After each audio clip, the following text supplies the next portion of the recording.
This is Dustin Griffin. Welcome to the Onsite Renovation Group for June 19th, 2018. We are at 286 Lancelot Way in Lawrenceville, Georgia.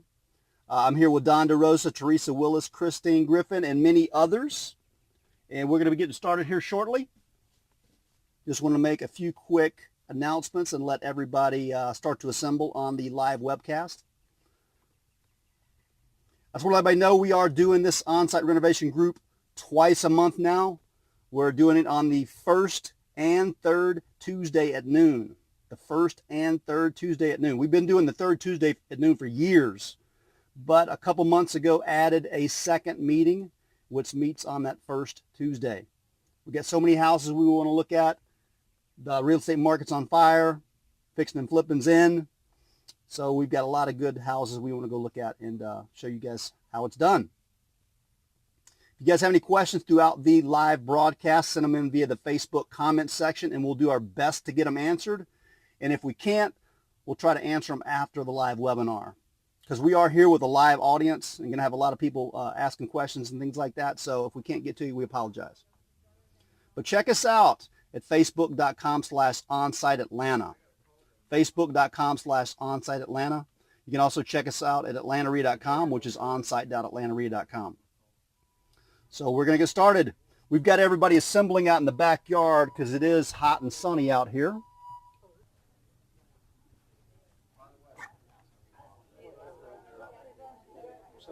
Hey, everybody. Hey. We are live.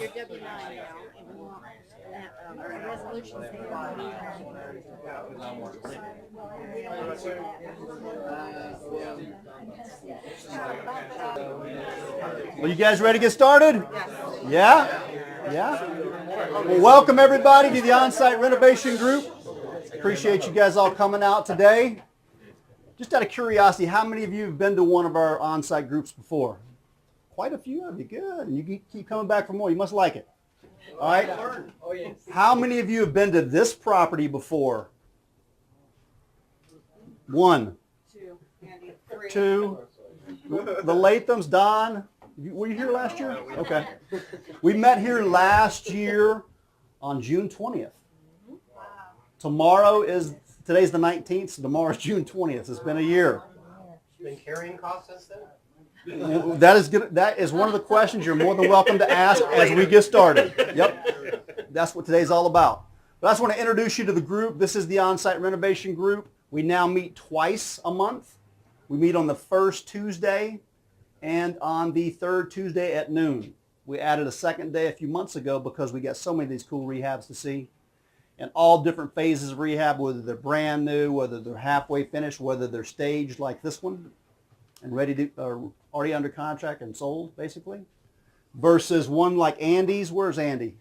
I'm hiding here. There you are. One like Andy's where he basically took a little shack of a house, popped the top, totally blew out the walls, and made it look like a Mac Daddy brand new McMansion. It's gorgeous renovation. Yeah, no, that was a different one, yeah. So we do all different kinds of rehabs. Some of them are our rehabs. Some of them are your rehabs. Some of them are student rehabs. We would love to visit some of your houses. That's why we added this second day. So if you've got a rehab you'd like us to come visit, please let us know. I'd very much like to see this young man's rehab in the next few months. How's that going, by the way?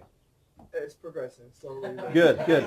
Well, it's his first rehab. They do progress slowly sometimes when you're new at it, and that's a major rehab, getting permitted, getting contractors lined up. Yep. It takes some work. And you'll probably learn some lessons today from this property and some of the things that went wrong along the way. But we encourage you to get involved, stay involved. We'd, like I said, love to come out and see some of your properties. But the beauty of this group is we don't hold anything back. You get to see the good, you get to see the bad, you get to learn from our successes, you get to learn from our mistakes. Do we all still make mistakes? Absolutely, absolutely. And many of them are self-inflicted. So yeah, it happens all the time. But I appreciate you guys all coming out today. This property is a property that Don and Theresa have been working on. And Alan's not here, is he, yet? Alan's jumped in and helped out. Chrissy, my wife, jumped in and helped out. She was standing right here. Yep. Gonna jump in This is Chrissy over here. That was a week. So we normally run this group. We kind of interview whoever's hosting the property, whoever's property it is, whoever's been working on it. And I usually start out by asking some questions, and then we open it up to the group. And then we take a tour, which usually inspires more questions to be asked. And I want you to pick everybody here's brain and learn as much as you can about the rehab process. Theresa, we appreciate you having us out today. You're welcome. So take us back to the very, very beginning and how you acquired this property, because 99% of the people here were not here last year and don't know the story. But how did you find this property? Okay, little bit background about myself, not try to take over, but I wanted to do this business since at the end of 2009. And wanted to do this, I just wanted to be ahead of financial freedom. So I was running around and joined several REIA group in town and couldn't do anything. Couldn't do anything myself. Who's your favorite REIA group? Atlanta REIA. All right. Good answer. Until 2016, when Don and Dustin and Chrissy, they created what they call PPG meeting that propelled my learning curve. I just wanted to take some time and let everybody to know that first of all, I appreciate you coming out, and I know where you're coming from. I appreciate your time, because time is the only asset we have, we can control. And you invest your time to our property, and I really appreciate that. And I just wanted you to take a thing or two away from today, that you're worth your time. Because I overheard that people gathering, they were saying that they wanted to do this business and they didn't know where to start and how to do this business. Mm-hmm. But from my personal experience is that you could build a house, but one brick at a time. And as long as you build a brick, one brick at a time, and then eventually you will get there. Everybody has their learning curve. Depends on what other things that you have on your plate. But this business can make you money if you stick to it. You just need to set up your priority. I have my family, I have my husband, children, I have elder to take care of. But Don and Dustin, they also teach us like time management. You need to set out your priority, and only you can set out your priority. So back to the property here, and I started with no money. And I thought that I could, once I decided to do this business, I could be a millionaire the next month or next day. So that's my impression. And it's not like that. This whole journey, in a way, it's lonely. And you need people to surround you with the like-minded people to surround you, to support you. And you need PPG, Atlanta REIA Group, to hold your hand. And because I see Atlanta REIA or PPG as like a gym. Even we pay membership, but I have to, get myself and drive to the gym and work out. So Good analogy. Yeah. So I just wanted to let everybody know that we all can do it. I'm Chinese. I work hard for my green card. I worked like 7 years to get my green card. And in order for you to get something, you need to put effort in. So I started this business with no money, and so I learned to door knocking. This one, I got it, it was a pre-foreclosure last year. And I'm from Gwinnett County, so I didn't have the money to subscribe other like a listing source or kind of like a leads.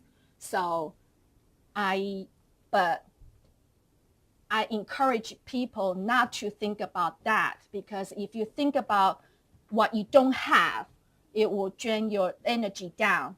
So I asked myself, what can I do with no money and wanted to do this business?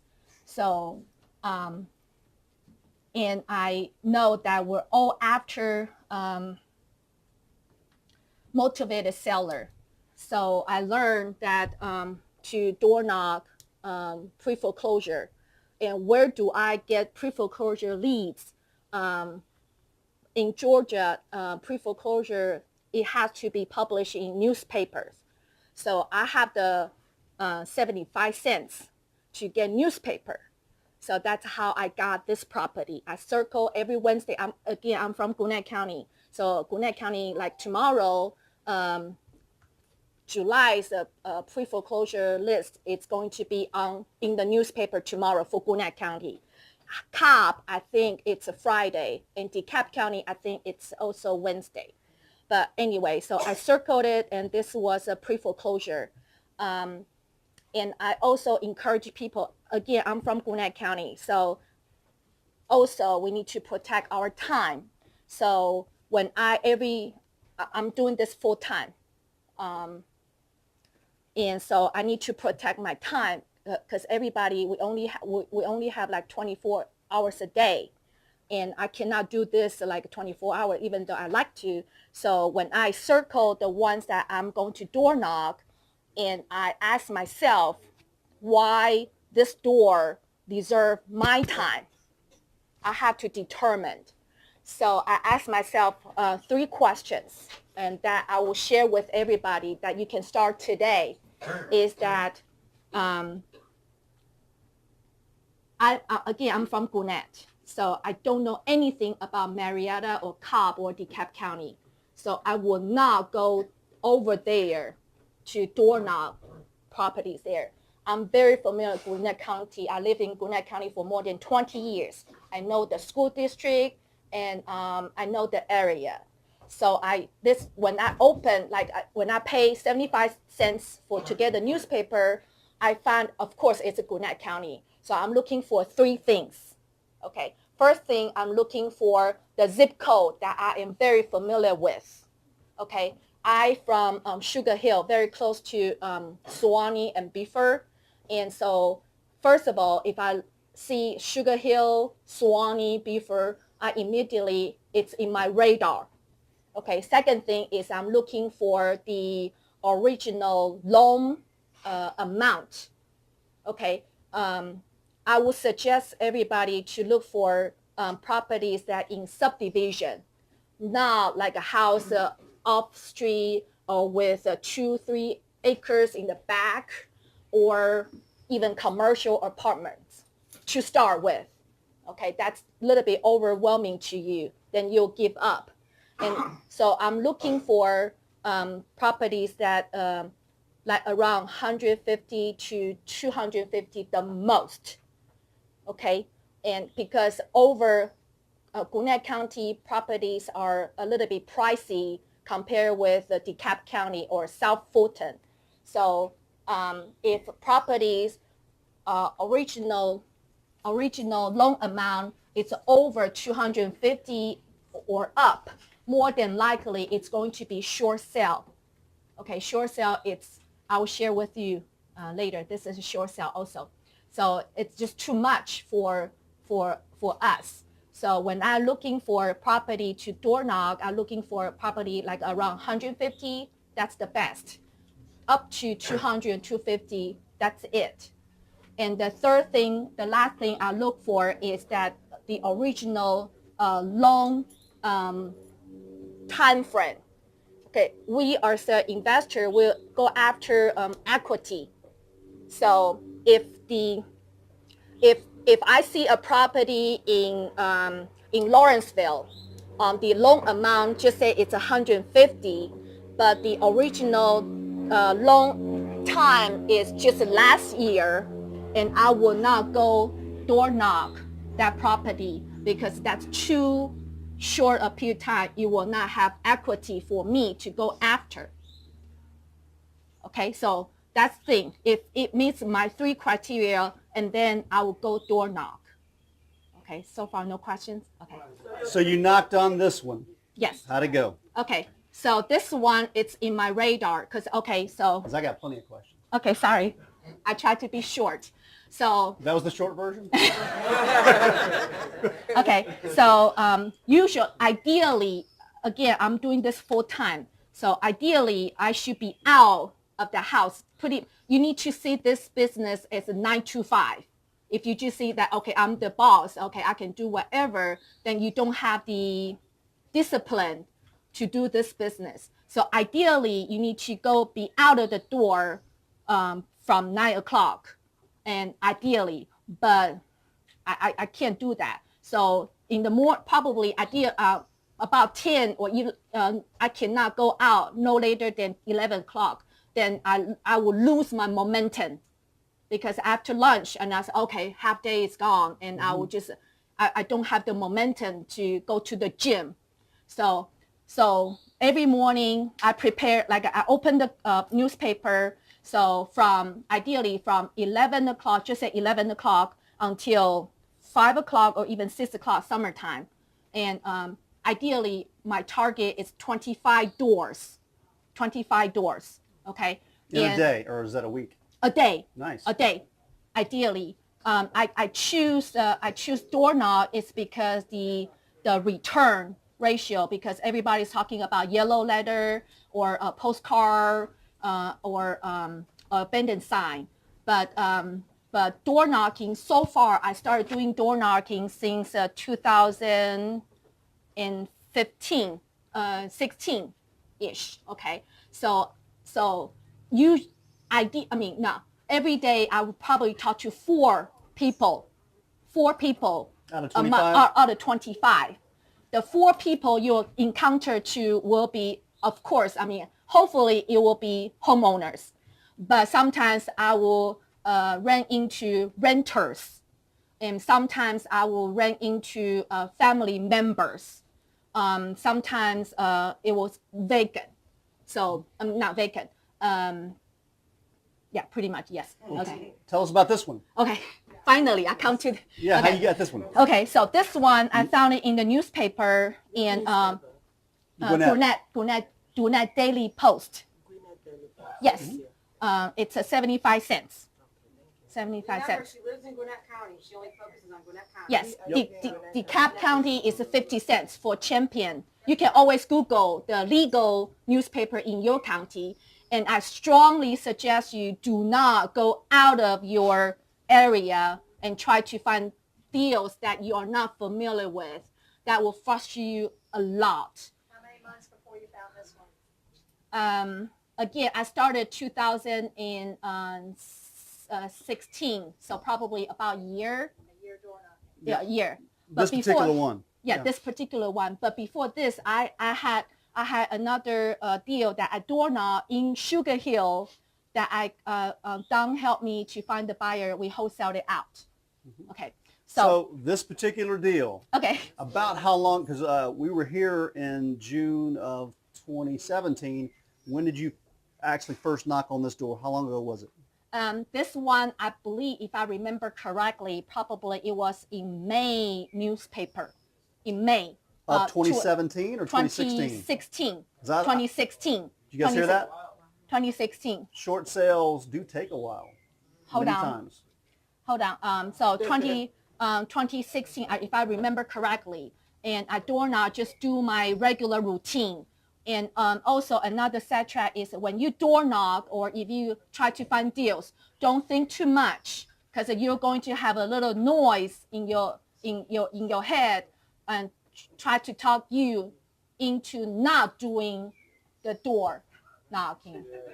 Okay, so Sitting in the car, not getting out. Let's not get too much door knocking because we're Yeah. going to workshop on that. Sure. We have focus on this project. okay. Yeah, but So- one thing I wanted to mention though, because she is focusing on pre-foreclosure and short sales, which is like a whole other area of investing with a whole other set of, it can take a while. Short sales and pre-foreclosures do have birthdays too. You've got to really load up your pipeline. Let's say you have 20 of them in your pipeline. You may only close a handful of them because they just fall through. The banks don't want a deal.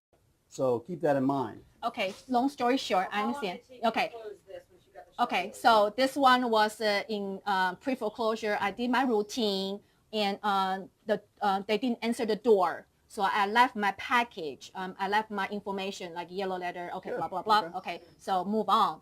And then that evening, I got a call and started the talking to the seller. Okay, and turned out that there were 2 mortgages. Because when I read the newspaper, it was only the first mortgage. It's in the newspaper. The loan balance was not balance. I don't know the balance then. The loan original note was 85, and it's Lawrenceville, and I know the area, so I knock on this door. And after talk to the seller, found out there was a second, and second was also behind.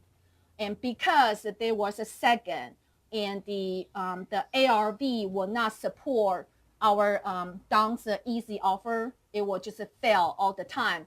So Don helped me to decide that we're going to do short sale. And because I have a real estate license, I was be able to do short sale. Mm-hmm. And this is the first mortgage short sale package. This is the second. Yeah. Okay. And turned out that during the short sale, and I can go into the number later, but then actually I did 3 short sale during the process. But anyway. Yeah, short sales are a great type of house to target because a lot of investors don't want to bother with them, don't know how to. A lot of agents don't want to mess with them. They'd rather get their client into a house they can buy and close on right now rather than dragging out for months only to lose it and to lose their buyer. So it's a great niche. And Chrissy was mentioning a workshop. How many of you guys were at the Beginning Investor Group last night? Bill Twyford was here. They're going to do a 2-day summit with us later this month. And a big part of their business, not all of it, is on short sales and pre-foreclosures and how to take those down and how to fill up your pipeline. So it's definitely worth checking out later this month. It's on the 30th and the July 1st. If you guys want to talk to Chrissy about that, she can give you some more information. But it's a great niche of real estate investing that I bet you a lot of you don't probably know about. And if you did find one, the short sale deals are quite easy to get under contract, but they're more difficult to get closed. And that's why you need a lot of them. 10 to get to 1, 10 to get to 2. Don and I have one right now. Yep, that's right. But over the years, the short sale rules with the banks change, and all. We fall in and out of love with them. But it's definitely worth pursuing for sure. So you knocked on the door. You got a hold of the seller. How did you get it under contract? Don helped me. I am also one-on-one coaching student with Don, and he came. We talked to the seller, and we decided it's going to be short sale, and that's why I started the package. I mean, when you don't want to overwhelming too much. Then just tell them how. Once you got the short sale package, once you got the contract, how long did that short sale itself take? Okay, so I got it on. Don and we got it under contract with the seller probably at the end of June. So you met him in May, got it in June. And started the short sale package. 2016. Okay, and we closed Dustin was saying, we closed on May the 1st of 2017. They do take a while. Yeah, whole year. They take a this while. This is Be just two of prepared. the short sale package I did. So you got it under contract. You got Yes. the short sale approved. Yes. Now you own it. Yes. All right. And- Now, before we go inside, because this may be a good place to do it, give us a good visual, because a lot of these guys weren't here, of what this property looked like and what condition it was when you guys took it over. It was a freaking disaster. So kind of pan around and we'll and describe this backyard to them, and one of the bodies buried back here. I didn't know, of course, I didn't know there was a swimming pool in the back. And Did you guys hear that? Didn't know it was here. I didn't know. You could walk, be standing right here and wouldn't know it was there. Really? Tell them why. I have before and after shots that Chrissy just went to get on my iPad. Perfect. We'll look at them inside. Yes. But kind of describe this backyard to us just so they can kind of visualize how bad it was. Don, you want to take over or? No, tell them. You can tell them. It was actually, it was when we got it, the property, it had been abandoned for about 2 years. Abandoned. Abandoned. The situation was that actually I got the call. Well, that's not. There was someone living here. I was going to say that, yes. I got the call, not necessary. It's not necessary. I got the call not from the seller, but from the seller's mom. She was living upstairs by herself. She was disabled by herself living here. And the son, actually, the owner actually had already moved out to Loganville with his girlfriend. And according to the mom, the son only comes here every month, the third Wednesday, when the mom gets a Social Security money, and that he collects the rent from her and then take off. So even though someone was technically living here, it looked like a hoarder house. It looked Yes. abandoned. And this backyard was a freaking jungle. If you see these trees back here, imagine the whole backyard looking like that. You couldn't even see the pool. The pool wasn't actually a pool, it was a pit with a tree growing up through the middle of it. So you're saying that the house was abandoned 2 years, but the mom was actually living in it? the second, the master bedroom, Yep. So she was in the master bedroom that you were going to see on the second floor. yeah, so everything was kind of as they left it, and left her too. Wow. Yeah. But the front was a disaster. So Don is going to show us some before and after for those of you that didn't see it, so that you can appreciate how much work and transformation really occurred here. And then financially, what happened? Like, Okay, so real quick, I guess, because okay, we need to know the numbers. Okay, numbers. So the original ARV in this neighborhood, it was 180. Okay, just a very generic. I mean, Lawrenceville. Compared to what other stuff is selling for, Yeah, that's about 180. right. They're not Okay. like really nice rehabs or anything. They're kind of as is. In fact, one of the neighbors came over recently, I heard, and said, "You're never going to get that amount for this property." Oh, really? Yeah. Okay. We'll tell you how much they ended up getting here shortly. Okay, But they so- listed it for $229, just so you know. Okay. The ARV originally 180, and Don and I, we estimated the rehab was 60, which is way low. Because of this, Yeah, well, I remember last year at the Onsite Renovation Group, we did a vote because Don didn't want to do windows. We did a vote, and all the ladies outvoted Don, and they ended up doing new windows. Well, that was another major expense. Yeah, we actually. But I know you're glad you did. Originally, Don and I, we wanted to just fill it up, be done with it, have a nice backyard. However, we went to the house across the street, and they have a swimming pool. And so we realized that probably it's going to be our selling point. Yep. So we It kept looks nice in the pictures. That was literally a dirt pit, Yes, and they put a new liner on it. How much did the liner cost? about 5. It was more reasonable than I 5,000. thought it would be. 5,000? No, for the swimming pool originally to just see the bottom. Yeah, you guys got it restored cheaper than I thought you would. Yeah. How much was the pool to restore? Originally 5,000, and then along during the whole year we have to maintain it. Right. And so Don had Yeah, it turned green again, then they had to make it blue again. yes. So so this is okay. So Do you guys want to go ahead and go in now? okay. All right, the crowd has voted. So we're going to move in because the gnats are starting to bug me too. Hey, we're going to come in through probably downstairs. You said it's Gwinnett people? Gwinnett daily post. Hey, Daily post. Yes. hey, come on, Theresa. Okay. Because your mic is still on. Come with me. Sure. Am I making? I don't know yet. Because you sold already. Gwinnett Daily. Stay close to me because you get your mic on. Okay. I want to get you in the camera. Okay. Gwinnett Daily Post, yep. Yes. The foreclosure leads come out on a certain day of the week. What day of the week do they come out on? Wednesday. Wednesday. For Gwinnett. Every Wednesday? Yes. Every Wednesday, Tomorrow. Gwinnett Post. Yes. All right, so the crowd has spoken and want us to go inside and get away from the gnats and the flying pests. It is hot and humid out here. Hopefully the AC will be on inside. Now the inside should be fully staged. So right now we're walking into what used to be a garage. You guys go ahead and go on in. But you can see where the previous owners filled in this garage. See right here? Now that back part was already there, but this part was the two-car garage. I think it's So right now it's kind of like a sunken living room. Hey Chrissy, can you do your best to keep everybody together? You guys all sit down here. Yeah. let's- I need to stay with Dustin. Yes. All right. The pool was here, but you couldn't see it? Yes.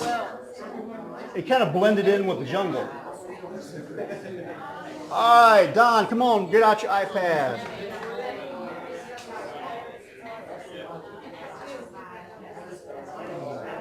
All right, I do want these guys to appreciate the way this house looks. So Teresa, come on over.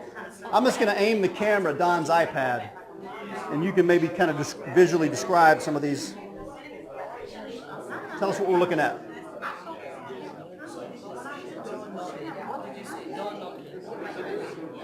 Everybody's come on in and gather around. If you guys can gather around kind of behind us, you'll be able to see what this house used to look like as we kind of start to talk about the rehab.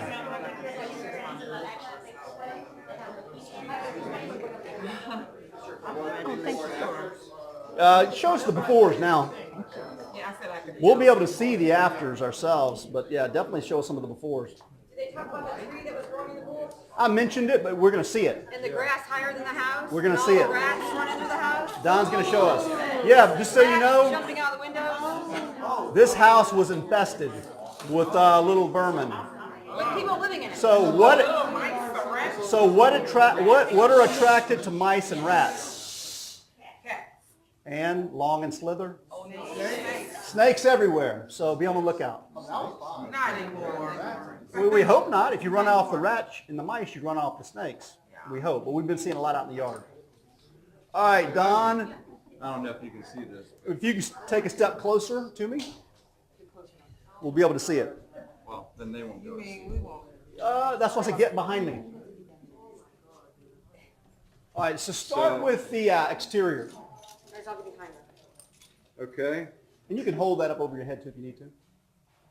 That's halfway through. Sorry.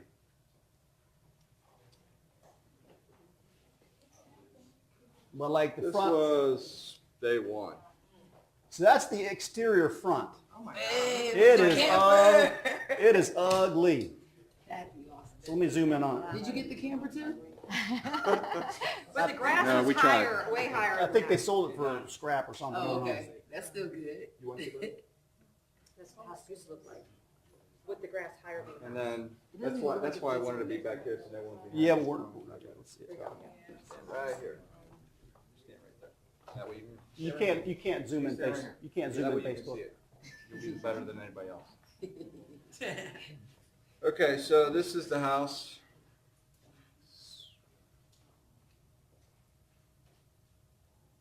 So it was ugly. See. But the backyard was there's that jungle. Like that's a picture of the So can you backyard. tell there's a pool? These neighbors. Art, can you see a pool? These neighbors should be cooking you dinner. Well, they're dramatically increasing the property values from Yeah. 180 up till you'll hear what we got. So like that was from close to the pool, looking back on the porch. Yep, and you still can't tell there's a pool there. No. Well, the John, pool's, hold it up the high. pool's actually behind me. But it looked like This a is the pool pit. area. It looked like a dirt pit. So there's a picture of the pool. You see the trees growing up in it? Yep. Yeah, so that's a picture of the pool.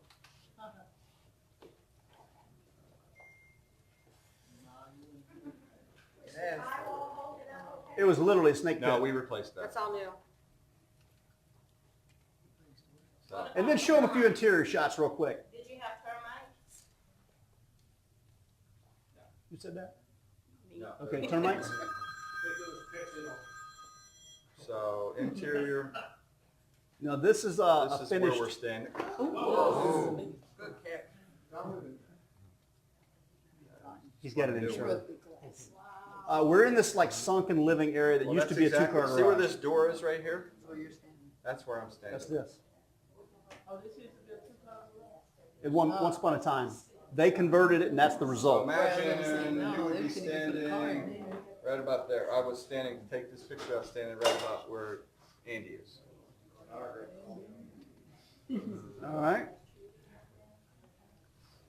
This was the upstairs.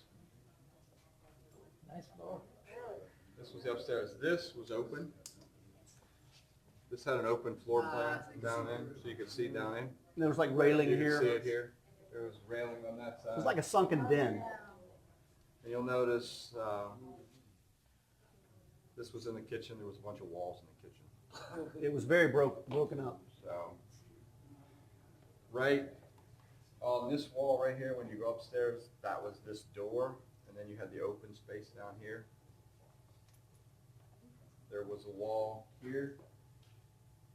And you go up there, when we go up there, you can see it. We can go up there now if you want to. You can see it. They want to show what original John's. Yeah, but before we do, yeah, just kind of tell them what you did down here to transform this part.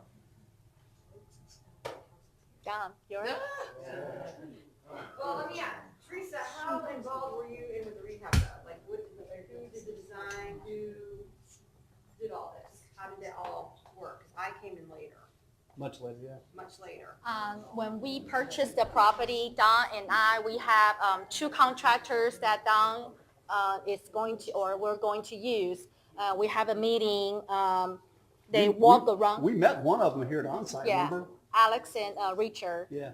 And we have they walk around and we see what we wanted to do, and they give us some suggestion as a contractors, and they had a scope of work, and we go from there. How often did you come every day? Who oversaw the contractors? Or did you just turn the contractors loose? Did you have to be involved a lot in this, or did you manage it from afar? At the beginning, I came I'll suggest to everybody, like, if you have a property, you need to come like once a week at least, and at different time, and to make sure that your contractors are doing their job. And Because what happens if you don't? they Actually, you come every day. Every day. You guys gonna say, what happens if you don't? yes, and they will just take advantage of your property. So who did the design? Don had the app, and Don, yeah. Yeah, there's a cool app he'll probably show you before the day's over that lays out everything. Yeah. But what did you guys do down here different? I noticed there's a barn door. Yes. Yes. There's a nice little bathroom over there for the pool. Nice size laundry room. The front doors used to be a window down, sliding glass door. So that over there was a slider. They turned it into French doors, which are now in style instead of sliders. Sliders are kind of old school. Was that window original? Huh? That space, was that original Yeah, the opening? sliding glass door, but Oh, yeah. both of them? Yeah, because you got to remember, we came out here for Onsite, and all the ladies voted that we needed new windows here. So Don got overruled, and you got new windows. And that was one of them. And by the way, Yes, the fireplace is existing. and they really decorated it up, made it a lot nicer. Never take the stickers off your windows. Tell them why. No, they're new. Right. And the painters took the stickers off after I told them not to do it, but they did it. Yeah, the painters, I recall when I came over a few months ago, the painters, these are brand new windows, sprayed the windows. Oh. Just sprayed them, like, what are you trying to block out the sunlight or what?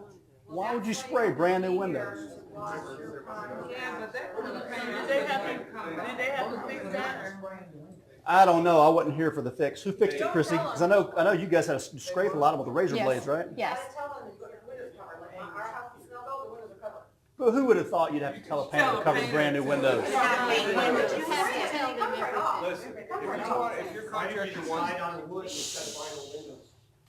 if your contractor wants to spray your windows, They got or just painters. what they call blow and go, you can do that.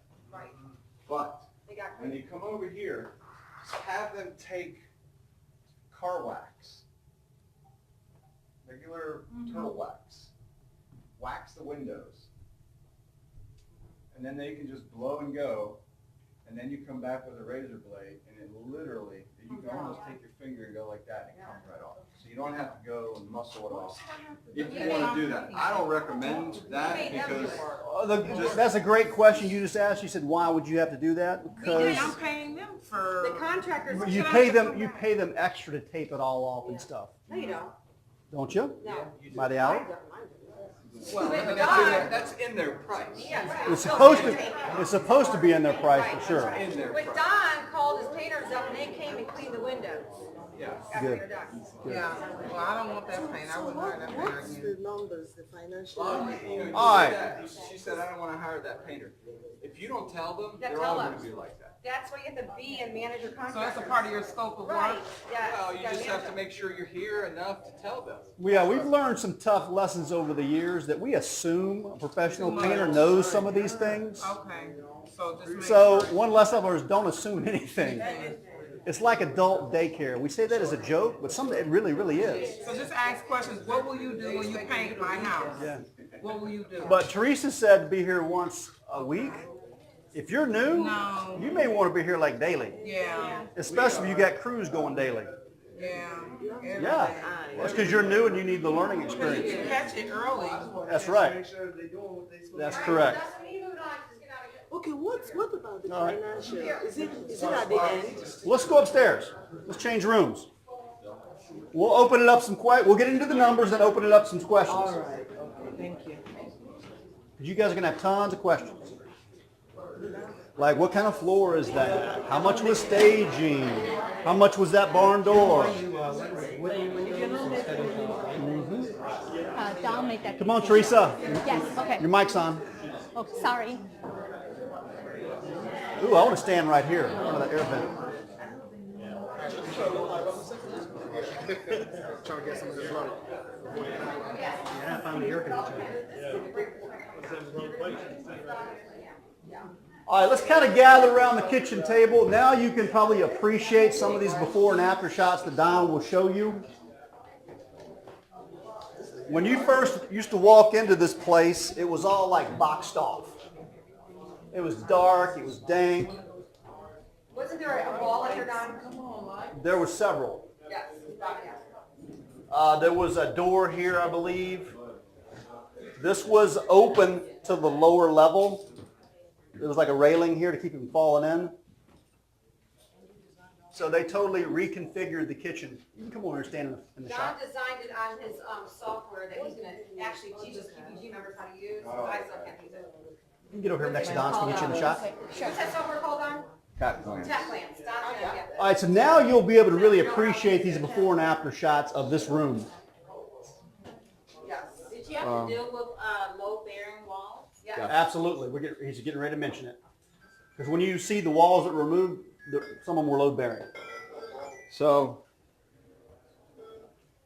I'm assuming you want me to take over from here? Please. You're the man. Okay. All right, so I need to be in one spot so you guys can see this. I will get on this side of the counter. Let me get on this side because you're not gonna be able. on the ground. You're not gonna be able to appreciate this. All right, come on, gather around. All right, so let me do this. Let me be in this corner. Head around that way. Let me be right here.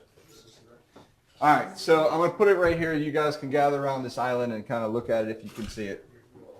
These are before and after shots, and I'll explain as we go through. That's obviously the before and the after. That's what you see from the street now.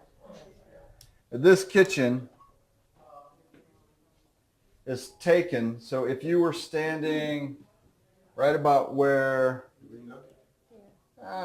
Mark, right about where Mark is, maybe a little bit further back, looking that way. So if I were standing, because you can kind of see this window in the back, that used to be a window over there. I know it's tough to know. I know it's tough to recognize because we've changed it so dramatically. But that was a window. There was a wall here, a wall there, and a wall right where you're standing, all the way down. So imagine. So, well, that's the bathroom upstairs. We'll get to that.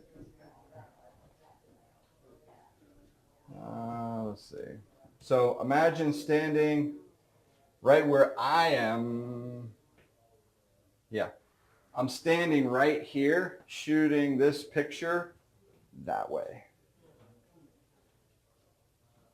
So if you were standing here behind me, this is what it used to look like. So let me do this. So imagine me standing back there. And this is what it looks like standing from that location. Because there's the front door. You can see there's a wall right where you're standing. It goes all the way back. And then you had a wall here. And then you had, that was open going into downstairs. You had a door leading out onto the deck right there. And you had a room right here with windows. So where's the support beam? Support beam is right about, there's probably one, there's several. There's probably one right about here. And there's probably one right about here. So those are LVLs, and there's probably one going across this way too.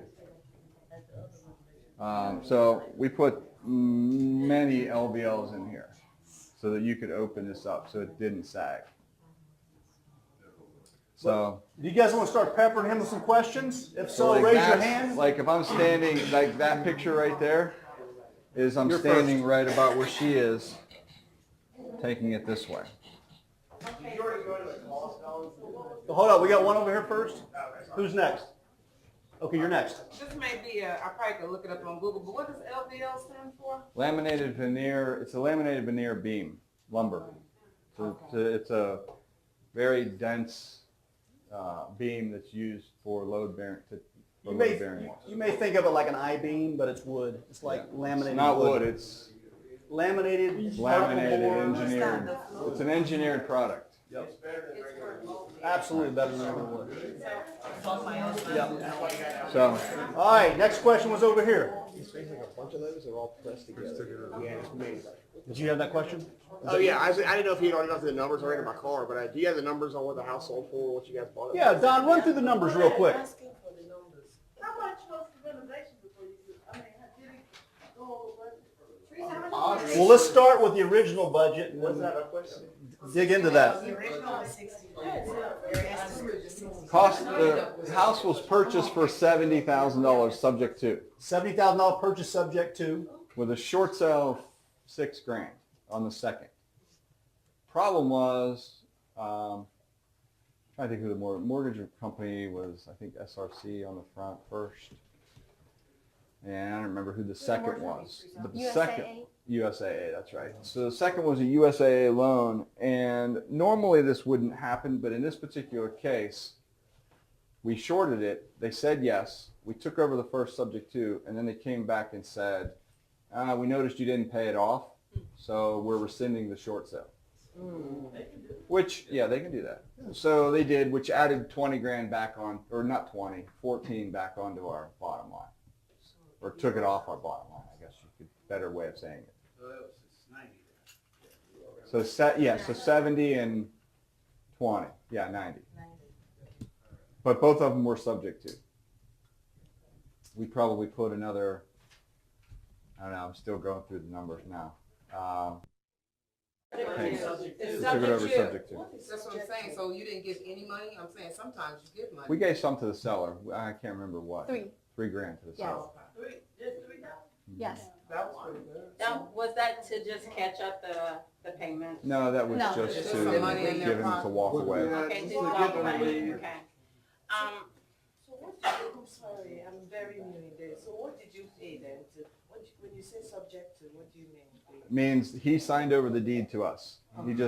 We went to closing and he signed the deed to the property over to us for $3,000. We paid him $3,000 in cash, and he walked away. Kind of like cash for keys. And we didn't pay. Okay. There was already a loan that was on the property. All we did was make the mortgage payments to the bank. Do you have suggestions on the lawyer that is, Sure, that you there's use? plenty of them. There's Okay, plenty of them. alright. Just any, my suggestion is find a lawyer or find an attorney that works with a real estate organization. Yeah, because generally speaking, they'll understand what we do. And not all attorneys Yeah, will do I something. can tell you. Like they don't understand. I can tell so- you, I travel all over the country, and there are people in other states when I talk about subject to and how to do it, It's they like- go to their attorney and their attorney says you can't do it, and That's then I have to. They call me and say, oh, my attorney said I can't do it, so I call the attorney, and by the time I'm finished with the attorney, he's like, oh, okay, I didn't realize you could do that. Right. So just because they have a letters behind their name doesn't That mean doesn't that. mean they specialize Doesn't mean they in know that it. area. Right. Right. I've got a question over here. Yeah, did you have to worry about like permits and all that kind of stuff? Yes. Okay. We pay $125 because Lawrenceville policemen, they're just driving often. And one time I got a phone call from the general contractor, Alex, and he said that police came and question about, because we built a little bit retainer wall and tried to fix the deck. And so I immediately went to the county, city, Lawrenceville, and I paid $125 to get So it the wasn't a steep. remodel permit, just for the deck, it was for that wall back there. Yeah, So she had it a wasn't question. permit for the whole house. No, Was that a homeowner's permit you got? It was just a retainer wall. it's just for the retainer wall Right. and the deck. But that was a contractor's permit or homeowner's permit? Homeowner. It was a homeowner's permit, yeah. Yes. So for the permits, so it's not like you had to go to the county ahead of time to get approval or anything like that? That, Because it was existing. Are you asking me, did we or should we? Should you? What's the question is, yes, you should. You should, yes, Okay, yeah. okay. The answer is, no, you didn't. I know he did. I will, what's that? I will take the fifth. Please just I will plead the fifth. So you did it subject to. Okay, hold on. So let me, I say that tongue in cheek, but you got an LVL here, so that's a structural issue. One way, if you decide that you don't want to do a permit, which I don't recommend, if you're new, do it like you're supposed to do it. Okay? But if you decide that you don't, you still will need an affidavit from a structural engineer in order to sell this property. So that'll generally cost you a few $100s, unless you're going to someone else. Pardon? I can't hear you. So if you're not moving walls and you're not doing. Yeah, if you're not moving walls, it depends on what you're doing. If you want permits, if you're going to do permits, it depends on what you're doing. Like Andy's stuff down in Hayfield, you got to have permits. Even I would do permits down there because there's no way around it. When you get into... Because the other guy didn't get the permits, he got shut down, so that's why you have to sell it. Yeah, so you have to be careful. It depends on where you're and what you're doing to it. You know, and what you're doing to it. So, I mean, if you're just paint and carpet and, changing out a few things, does it need a permit? Maybe. It depends on what you're doing. But, I can't sit here and I'm going to tell you what you should do and what, do as I say, not as I do type thing. What's your question? Okay, Yeah, my 'cause- question is, okay, your subject to was about 85.90, okay, and then your rental cost was about 85.90. So what's your sale price? What is We put it on the market for $229. Well above their conservative estimate for what the comps were at the time, which is 180. Right.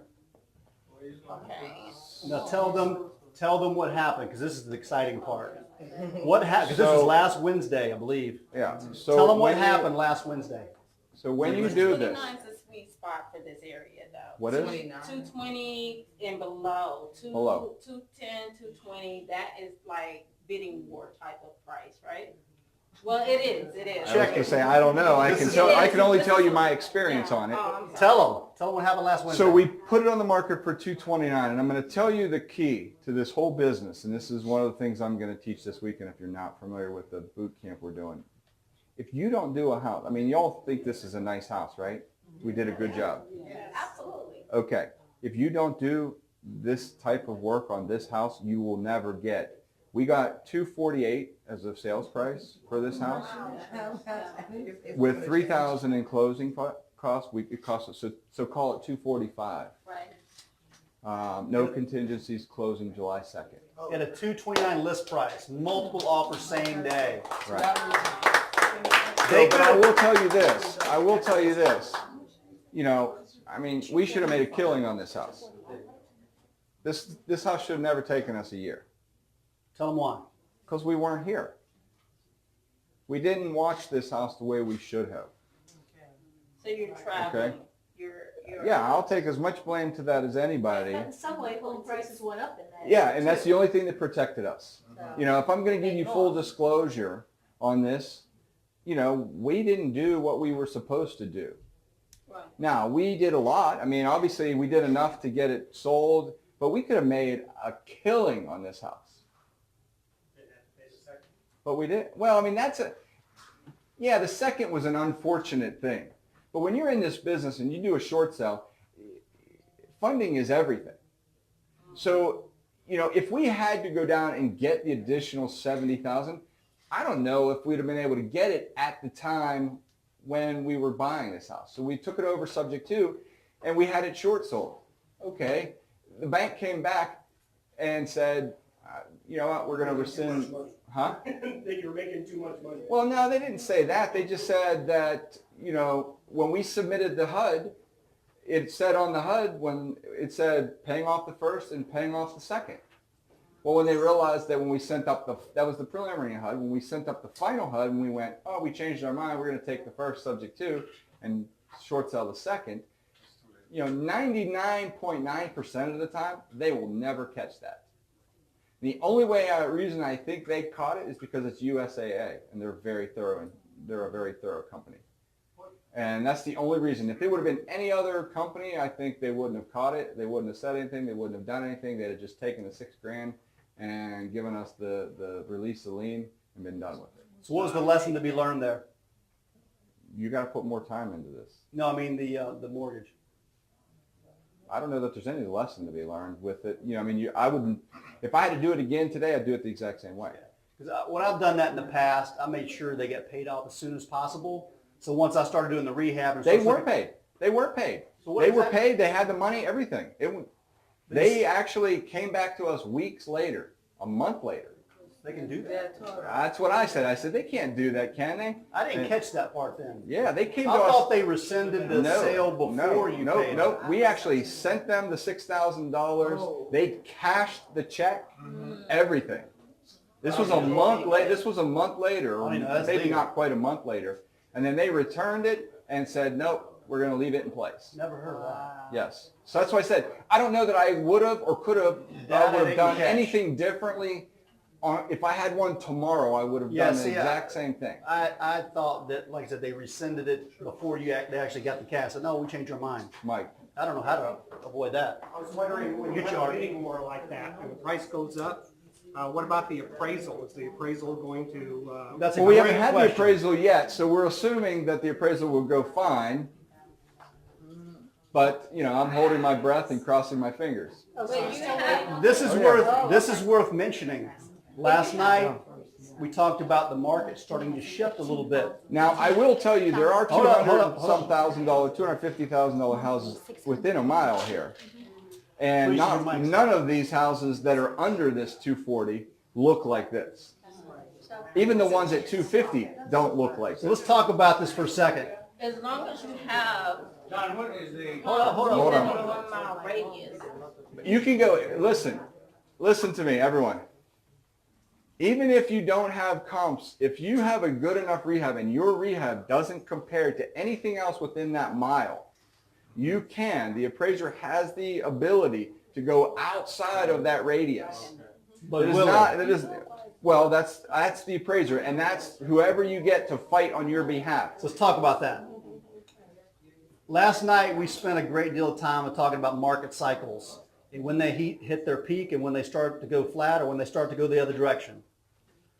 Don's been seeing some indicators lately with appraisals.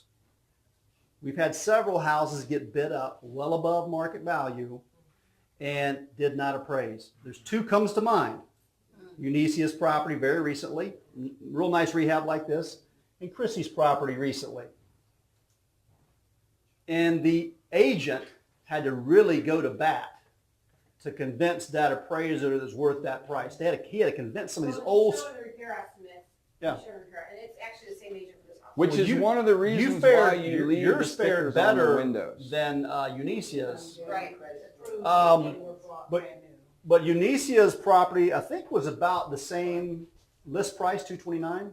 I think it too got bid up pretty high, 240, 240-ish. 249, I think, And then but we had a don't quote me on this because I'm not 100% sure. I wish she was here, but I think we had one contract that went 249, and then they backed out at the last minute, found something else, and then we had a couple other contracts come in around the 230. But here's the catch. 230-ish range, and we ended up selling on like 229. Right, they had it under it was. You would think I would have a better memory than that. It was listed at It's only a couple 229. years. Check it out.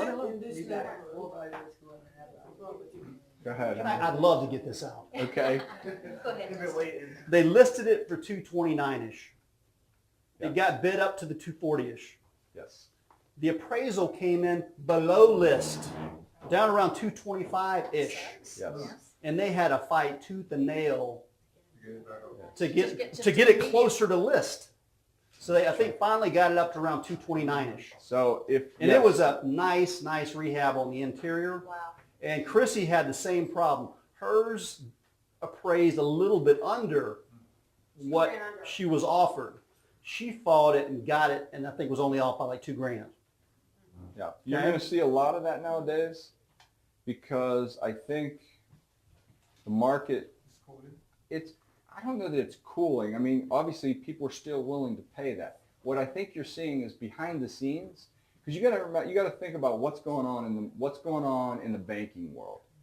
And what just happened? Anybody remember what just happened a month or so ago? Two things just happened, right? 34 to 50 interest Huh? rates. Yeah, but the market really, it's the interest rates, everybody makes a big deal about interest rates. That's not what makes the market crash.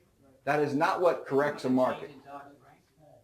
They changed Dodd-Frank, but what happened once they did? What just went into play? Anybody know? The debt to income ratio. Debt to income ratio went from like 35 or 30-some% up to 51%, I think is what it is now. But hey, Okay, so what does that mean? They're trying to protect the buyer? Is that what it is? No, the opposite. Okay. So we're going into the same cycle we did before then? Hold on. So when you have a 35% debt, listen, one conversation. When you have a 35% debt to income, what that means is you can only have 35% of your debt to your income. So if you make $100,000 a year, your debt can only be $35,000. It's not. Okay, so let's just say, huh? Am I wrong? No, I'm just thinking out loud. Okay. I'm like digesting what you're saying. So and when I'm they like, oh my increase, God, so when they increase the debt to income ratio to 51%, I can't remember which it is. That means I could have a whole lot more expenses and still qualify for the same house. So that means I could have 4 cars instead of 1 and, all these expenses and still qualify for the same level of house. Not to mention, that in of itself would be okay, but then they just introduced non-conforming loans, or the what used to be the old subprime. So they introduced subprime again. Well, they renamed it. What's the new name? There's a new name for it. It's not subprime anymore. no, I don't know. I'll raise my hand for a different question. Okay, so when they did that, what does that mean? What does that mean? Your credit score can be That means your lower. credit score can be lower. So not only can your credit score be lower now, But you got more expenses. and now you can have more expenses. So what do you think that's going to create? You're not gonna be able to afford that. So take all of that. So take all of that that's happening, and now I think the banking world, or at least the housing industry, is going, okay, we need to kind of tighten up a little bit and bring down the appraisals and make sure we're not just going willy-nilly with appraisal. That's just my opinion. I don't know if that's true, but that's just what I see, and that's the correlation. That's what I make. That's the correlation I And make that's in what I was my trying to head. say. So the appraiser has it put on him now to make sure that appraisal. Yeah, but it's really not the is low appraiser. enough and- It's not the Well, come appraiser, to the it's the bank people to- behind the Sure, scenes. sure, right. It's the bankers behind the scenes that are pulling the puppet strings of the appraiser. The underwriter. Yeah. We actually have an appraiser in the room. Where, that's what I'm about to say, we got. God, you always get yanked into this. I know, that's worse than being a lawyer in one of these groups, because everybody hates Oh, you. yeah. Well, this is Don Meyer. He is an appraiser. Yes. Don, Yeah, we don't take you. we've just kind of told you the last few appraisers of ours haven't been coming in where we'd like. We've usually had no problem getting our appraisals, and we're starting to see this little trend, something changing. What do you know about the trend? Are things changing? Is this just a fluke? No, I'm going to answer your question really simply, so that you can all take this and actually put money in your pocket. And that is That's a good thing. if you're going to Fannie Mae, Freddie Mac, FHA, VA sort of loans, is you're going to run it into a very tough situation. Don is absolutely correct a moment ago when he said that if you do have as you put it, a macked out house, and it doesn't match any of the other sales in the area, yes, the appraiser can go out beyond a half mile, a mile, or whatever it takes in order to get equivalent. However, there are limits to that, okay? So, and then what has to happen is exactly like Don said just a moment ago, is you can yell at the appraiser, how do I know? All you want, and the appraiser's going to go, I see what you're talking about, but the underwriters, whether they be in Philadelphia, whether they be in San Francisco, or whether they be, and I hate to mention it, one major bank, I could mention here, but I'm not, has some of their underwriters out of India.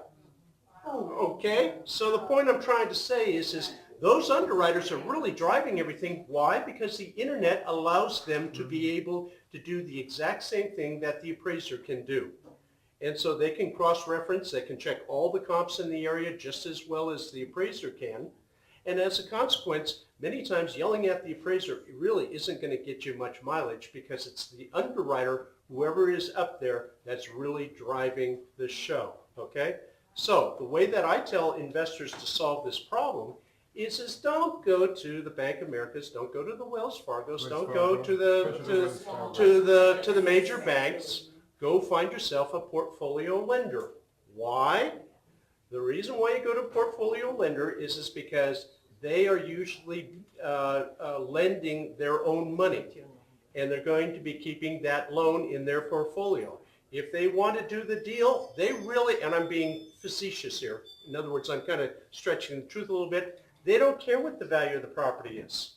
If they see that the lender or whoever's going to be borrowing it can afford a certain price, they'll be encouraging the appraiser to move his value a little bit more up in the direction. And there's more flexibility than there is with Fannie Mae, Freddie Mac, FHA, and VA. Okay? So, if you are going to be wanting to be pushing the price, somehow find a way to encourage your buyers of your house to go to a portfolio lender, because they are far more flexible in regards to what the standards are for the approval of the loan, and in my specific case, what the valuation of the property is going to be. A lot more flexibility. Why do I say that? Because many of the portfolio lenders that I have worked for, the people I'm sending the appraisal to had never taken an appraisal class in their life. They are not appraisers. Oftentimes it's probably the low-end guy in the actual shop, okay? And he'll probably take what the on-site appraiser is saying, more so than if you go to Fannie Mae, Freddie Mac, or Bank of America, or those sorts of entities in order to do it. So if you want to push the value on a property, encourage your buyers to go to a portfolio lender, and then you won't be running into this problem that you just mentioned a moment ago, Dustin. Great. Or Dustin, excuse me. And I keep telling that to people over and over and over again. I don't know if it sinks in, but that's how you solve that problem. It's still private by the way. Great. Good job. Thank you. By the way, it's called non-prime. Not subprime. Now. It used to be called subprime. Now it's non-prime. Yes. All right, we got some more questions. Art's had a burning question for a minute. I'll get you next. Art, Give go us an ahead. example of a portfolio lender. What's the question? Yes, an example. Ask Don, 'cause, Community banks? Okay. Yeah, you can, I mean, most community banks. that question was for you, and I don't think you heard it. I'm sorry. What's the Give question? us an example of a portfolio lender. The way I tell it to most people is listen to Rush Limbaugh or any of those other talk shows. A lot of the lenders that are advertising on there, the reason why I don't want to mention names is just because I don't want to influence you one way or the other. But many of the people that are advertising on there are portfolio lenders. They're lending out of their own monies. And therefore, as I tell so many people, is when it comes down to figuring out valuation, it's the golden rule. He or she who has the gold makes the rules. Since the portfolio lenders are lending their own money, they get to make their own rules. If you're going to Fannie Mae, Freddie Mac, VA, FHA, guess what? They're making the rules. Their rules are a lot tougher than the portfolio lenders' rules. I get nothing out of encouraging portfolio lenders. I'm just trying to tell you how to do a deal. That's good. All right, Angie. Okay, I was just asking, when you said about the portfolio lenders, is that a conventional loan only that usually works with that? They have both. They have all the above. Yeah, Don's right. They have all of the above. Some loans, they will package up and then they will turn around and sell to Fannie Mae, Freddie Mac. But those are the ones that are less, how should I say, on the edge, okay? The ones that are on the edge that they feel comfortable about holding, they'll hold themselves in their own portfolio. That's why they're called portfolio lenders. Yeah, like Bank of North Georgia, for example, would be it's a local bank. They're not a national bank. If they write a loan, if it's a risky loan, they may sell that. If it's not, they'll hold that in their own portfolio.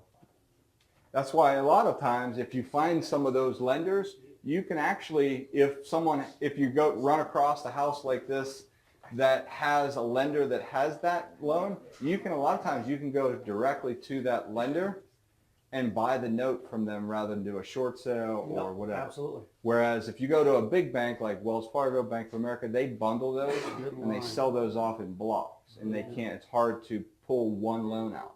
I got a question first, Art. So far, you guys have seen the kitchen. What do you think? Any questions about the specifics of the room we're standing in? Because we haven't seen the rest of the house yet. I was wondering why you went with wooden windows instead of vinyl. Cheaper. Are they cheaper? These were. Well, they have to be painted and maintained. I don't care about maintaining them. Remember, yeah, the owner gets to maintain them. But they don't care about vinyl. Listen, all I care about is new. Yeah, it's brand new. All I care about is new. But remember, too, money was a consideration because remember, we were here at Onsite and they all voted and said, Don, you're putting in new windows. So he was trying to get something that looked beautiful but was inexpensive. Yep. Now, Don, to answer his question, would you normally put in wood or would you put in vinyl? What would you normally do? I would normally put in vinyl. Does that answer your question better? But it was a budget issue. These were just cheaper windows at the time. And they look good. They look great. That's the point. They're double pane. All right, any other questions about the room we're standing in? Yes. You three? Very good. We'll get you in that order. Ladies Okay, first. mine is, in this area right here, were there any oh shit issues? That something happened, you're like, oh shit. Oh yeah, that's oh shit. I want to know the whole house, but since we're We'll here. start one room at a time. Yeah. No, not really. Nothing? Okay, nothing that surprised you, nothing that jumped No, out, I or mean- a mistake was made on? We have mouse.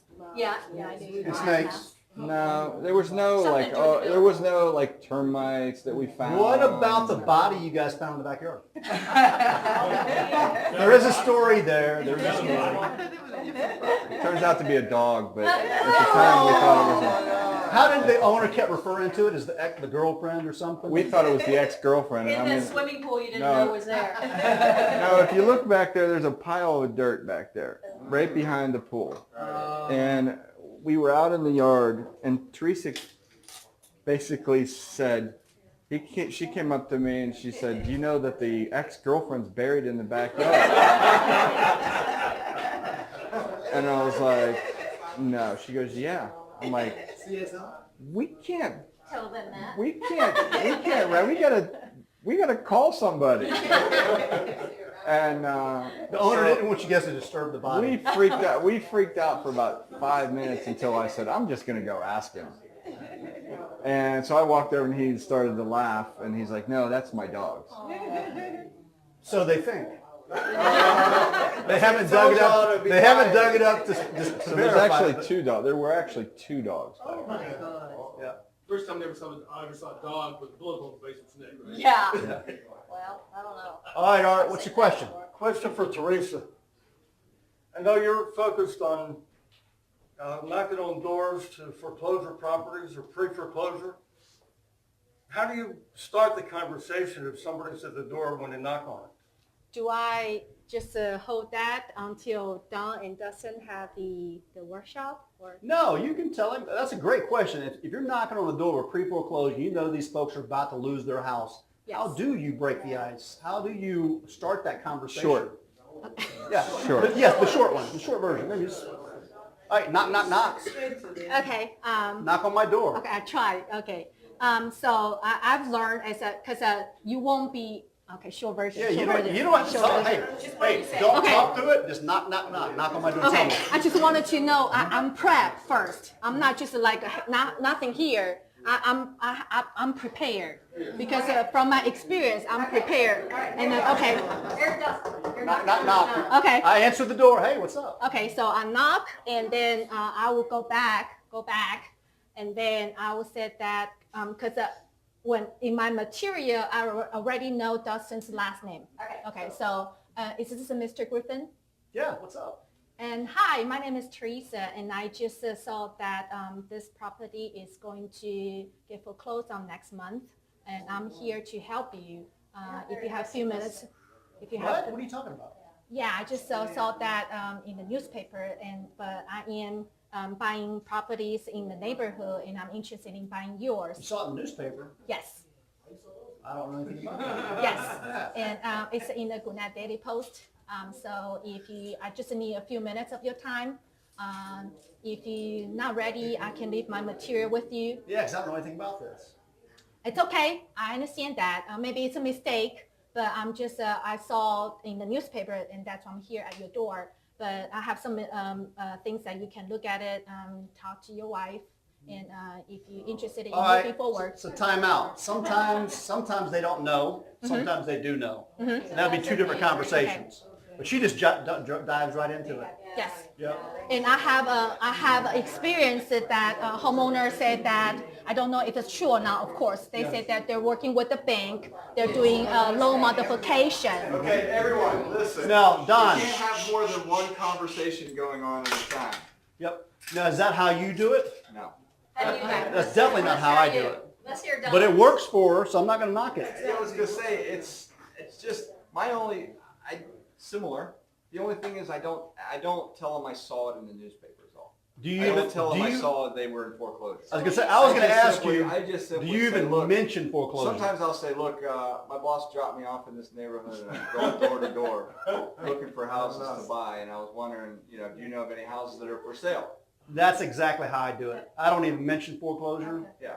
And Because I don't want to offend them. And they might not even know. I use a third, I guess my thing's not on. I use a third-party approach. Do you know of anybody that might be interested?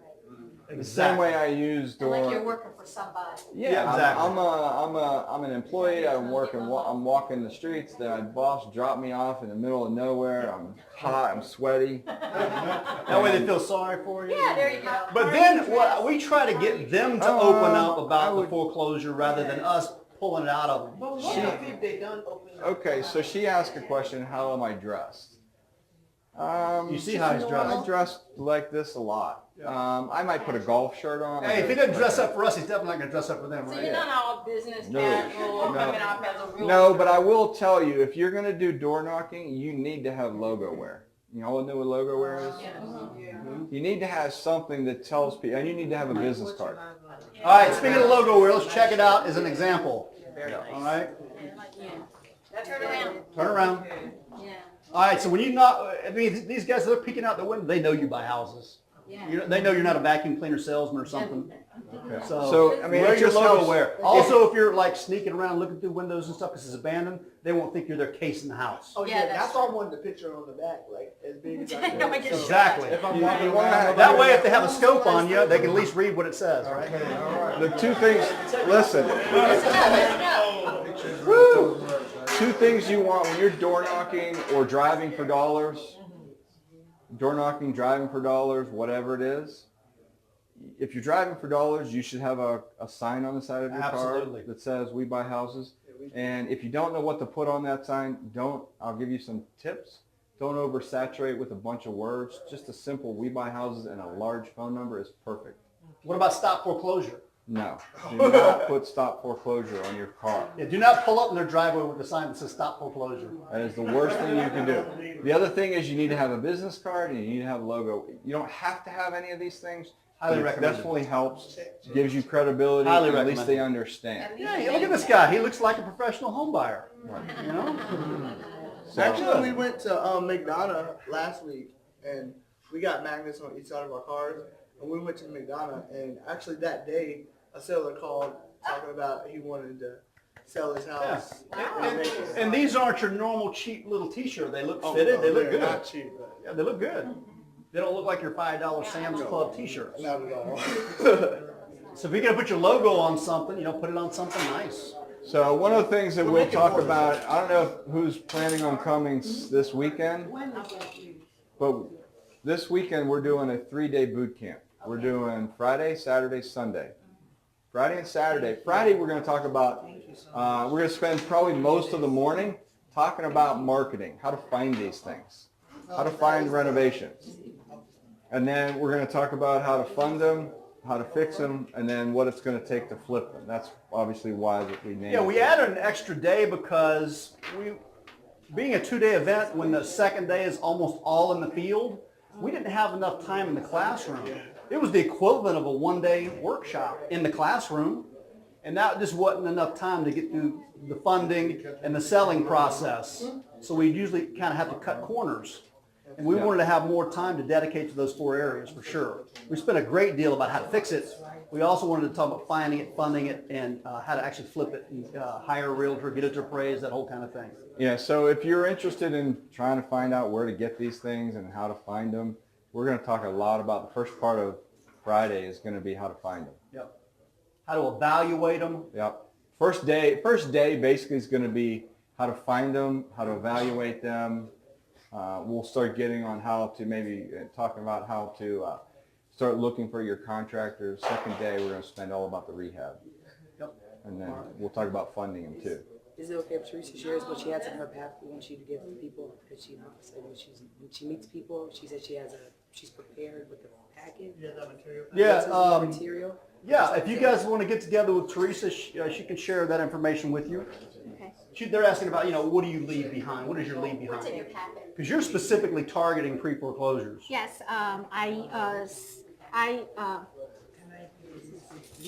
had the, again, short version. Every morning when I go out and I prepare and I know exactly what doors I'm going to knock, like I said earlier. So I have the package, I print out yellow letter, I combine all the marketing together. And so I have my leads ready and I have my 25 doors for that day. And I go to my printer and print out the yellow letter specifically for Mr. Griffin. Okay, so Yep. like a 123 Main Street. Right, So right. when I come to his store and I kind of prep myself mentally, and I just grab my yellow letter, and I learned this from Dustin as well. He told us to put a Lifesaver mint candy in a package, and I can.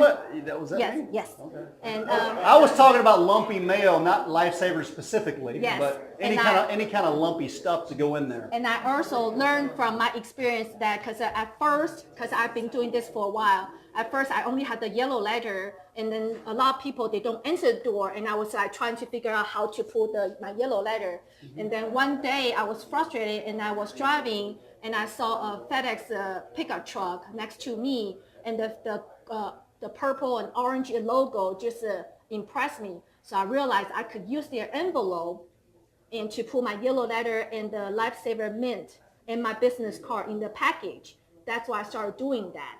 Leave those behind. So a lot of time when Those get open. So when I about to reach Mr. Griffin's house, and I just prep myself like a Mr. Griffin, blah blah, try to practice, and then I grab my yellow letter and put them in, put the yellow letter, and grab a FedEx envelope, which by the way is free, and then put it in and then seal it. Do not put an address. I don't. I know that. Your return address. Do Yeah, not, not do not necessary. put any address on that envelope. Put your stuff in it and leave it. Listen to me loud and clear. Empty envelope. Listen to me loud and clear. Do not, under any circumstance, put not a single address on that envelope. Not Do necessary. Not put any address. Don't even bother. Don't even put their name on it. Just put it in their door. So when on Not the door, necessary. a lot of people would try to pick over the blind, and they thought that I was a FedEx delivery lady, Especially and then wearing they a will purple open shirt. the door. I love it. I mean, so but sometimes they will get mad. I have a lady had a broom and open the door and say, "What do you want?" Like that. So you have experience.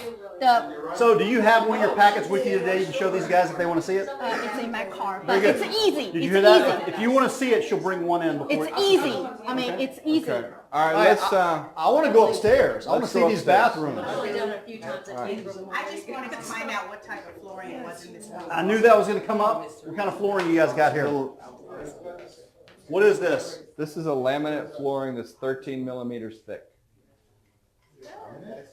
It is more expensive than the cheap stuff. I don't know. I'm gonna say it was $2 and something a square foot. Yeah. So, yeah, that's. All All right. right, guys, you'll go see the upstairs. See these bathrooms? The master bath. Don, have some before and afters queued up, please. Well, come on up. Did you hear that, Don? Have us some before and afters ready. No, you just go to their door. Usually they have the Hey, station. Teresa. You fill out the form. They have like a slide. You can just grab 20. You just go. That's it. Don, Teresa, don't forget your mics are on. Come on up. Okay. Go ahead and turn it back on.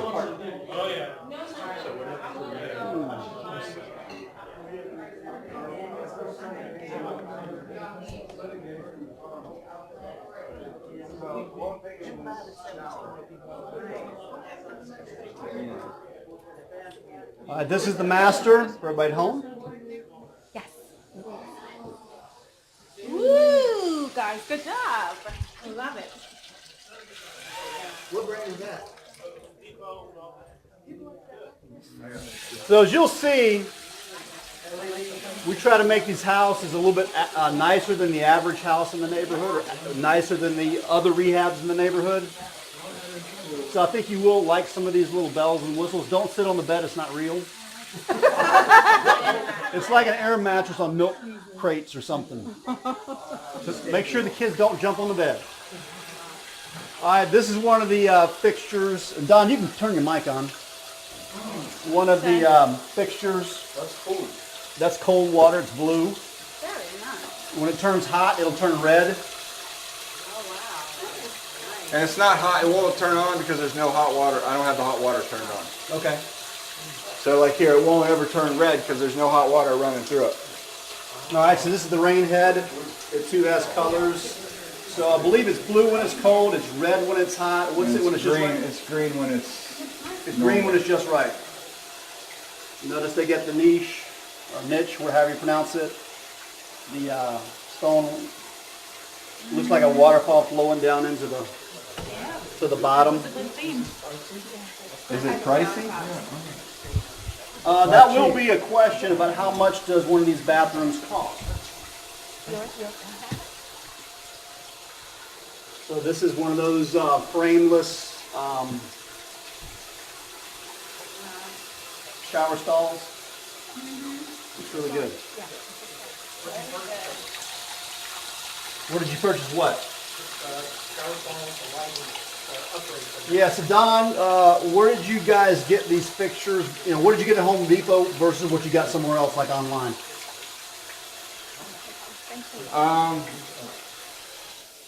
All of this is online. So what do You won't find these at Home Depot. I haven't seen them. So closet back there. there is a closet back. This is the master art, the master This is closet. granite.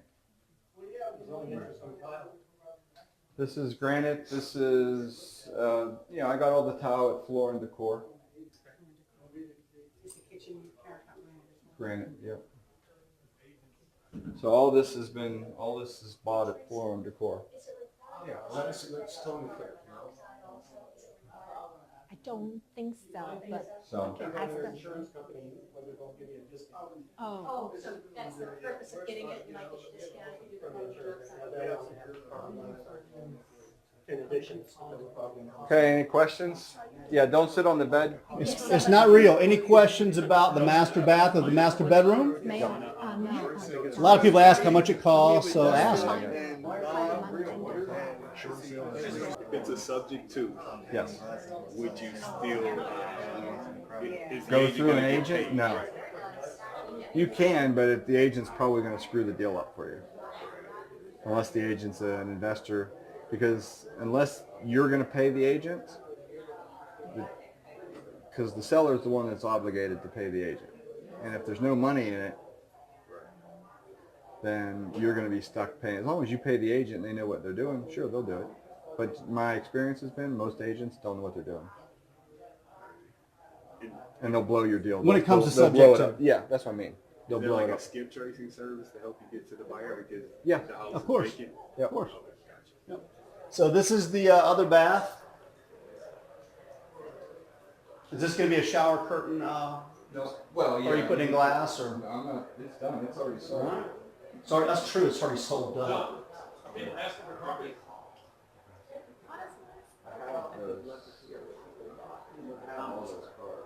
So this one is under contract. Are people asking for carpet in the bedrooms going in? A lot of times. It's cheaper though too. That's the main reason. Okay. Now that's a good question. Now that's a good question. Mark asked, do people ask for carpet in the bedrooms? They don't generally ask for anything. It's just what you do. And typically I'll put, if I'm, especially where I'm worried about cost, it's going to get carpet. Now, in this particular, this was one of those mistakes that were made that most people won't pick up on, but I see it and it drives me insane. This carpet is the wrong color. Yes. This carpet should have been a gray. A lighter gray. Almost white. Like, not white, but a grayish white. Okay, he put the wrong color in. Now, most people will force him to pull it out and make him do it and change it, but I've had a relationship with the contractor for 20 years. I'm not going to do that. Now, if it was really, really bad and it was really noticeable, I would have said, yeah, you're going to pull it out.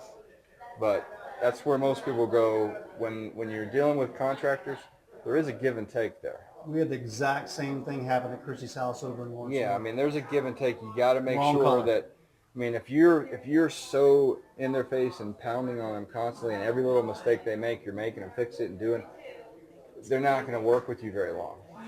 Now, there's a fine line between them taking advantage of you or you not getting what you paid for versus letting it go.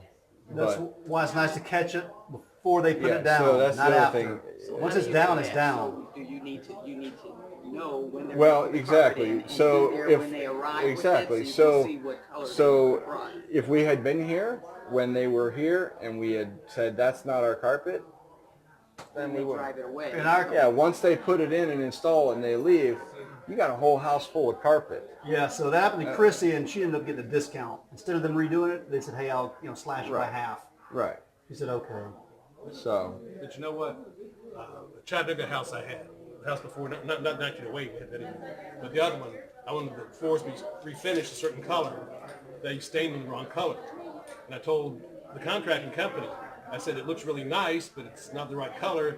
He said, well, We'll change it. I said, that's fine. I'll just take it. No. He said, you wanted something. You didn't get it. We're gonna. I'm gonna tell you that's rare. Incredible. That's I was out there. That is incredible. I was out demanding you do what you do, and I said it's a lot of work for you. I said no. We're gonna do what you wanted. By the way, Mark just has got his got a house we have together in Chattanooga. He's got it under contract. Yeah. You want to tell him about that one real Did you fast? get your price? Got a good price. The price we wanted was more, but that's okay. Yeah. Because I remember you had a couple offers before. Yeah. Is this one higher than previous offers? This one is actually the same as the last offer that fell through, but that guy was not an investor. He was because you were holding out for more. I know. Yeah, he was a heavy breather. Yeah, so. This is the historical house. Yeah, this was a historical house. We took it subject to for 60, 59. Subject to for 57, but had to catch it up. I've got 13, 14,000 more in it just for mortgages and what I had to pay to catch it up. Yeah. So call it it's a little over 60, and then we have about 70 is what we'll have to pay. Yeah. At the end of the day. So. Hey, we're getting a little claustrophobic up here. You guys want to go back down and spread out a little bit? Sure. 115. I know Mr. Murphy's got a question he's dying to ask, but like I said, it's getting claustrophobic up here in the hallway. This is but if you guys accessible beige. And it's not supposed to be accessible beige. It's supposed to be repose gray. But this is a great one too. It is. I use either this one or the other. Thank you. Yes. So, which is one of the reasons you got to really keep an eye on these contractors. It just wasn't what I ordered. Because he's talking about the color of the paint's not the right color he wanted, and the carbon color is not the right color he wanted. The paint's not the right color. But it didn't get caught in time. But it still looks okay. What color did you want?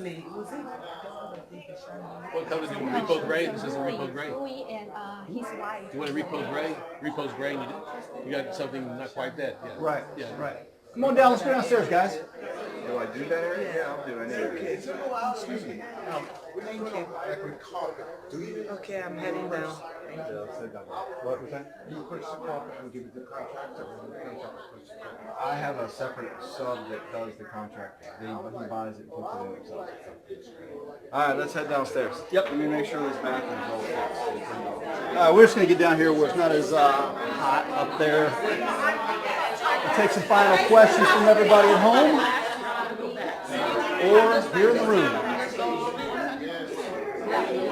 This meeting usually lasts from noon to 2. We're getting close to 2. So we'll start to wrap it up. And then a lot of us often go out to eat afterwards. If we can figure out where we can do that somewhere nearby.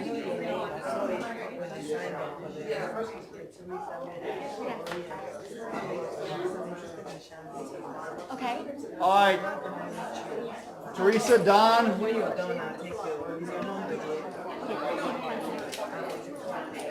We get about 5 more minutes before we officially wrap things up. As I was saying, we often go out to eat afterwards, time permitting. So this is where we ask final questions, make a few last-minute announcements about some of the upcoming events we have. Because tomorrow is PPG, Friday, Saturday, Sunday is the rehab boot camp. So we got a lot of things coming up. But before we get into that, we will take a few last questions. Oh, my question was, who is your stager? Or like, did you stage it yourself? Great question. Chrissy's. Mine, Don's stager. Don has a stager and I have a stager, but we use mine because it's cheaper. But okay. Don's original stager, she does it. She's really good. Like really good. More fancier. So, but she's a lot more money too. She's a lot more money. So this stager hooks me and Don up because we do so many now. Well, the thing is, all we have to do is train her a little better. Right, yes. But for the price though. But she does a great job. She does a great job. Yeah, she does. So, and they charge She stages a lot. square feet, right? No. No, she charges us the same because we. If you come to the boot camp, she's supposed to be putting some materials together for me. Chrissy's are yours. Stephanie? Stephanie. Oh, okay, good. Yeah. Stephanie. I talked to her today. She's gonna be staging Decatur on Monday. Yeah. Okay. So this house, remember, was a little over budget, so they want to keep the budget down as much as possible, so we went with a more affordable stager. It still turned out beautiful. Right. You guys saw the photos. In the bigger the house, usually they stage a little bit more, but she keeps her price the same for no matter what size it is. We agree with that. So And also, I saw the pictures that for Zillow or whatever. Yep. Did y'all hire a photographer or Yes, was it that's Aaron. that's Aaron's photographer. Aaron, the agent, took care of that. Okay. Like Don always says, a good agent will take care of it That's how for I you. wonder. I know. 'Cause he knows how important the photos are to getting his houses sold fast. On point. Do you want to take it? So, Aaron, he's I remember now. yep. He's aggressive. He'll help get that appraisal up where it needs to be as best as he can. He's a marketing fool. Yep. He wants to get that house sold as much as possible too, and closed as fast as possible, because that's how he gets paid. Awesome. All right. Any other last minute questions? Yeah, question. Yeah, I know you had one. Who said that? Okay. I'll get you. I got the camera on you all ready to go. I'll get you next. Okay, I wanted to get some input on what you might feel about attic fans, full house fans, whether it's worth putting them in. Don, that's a great old school type question.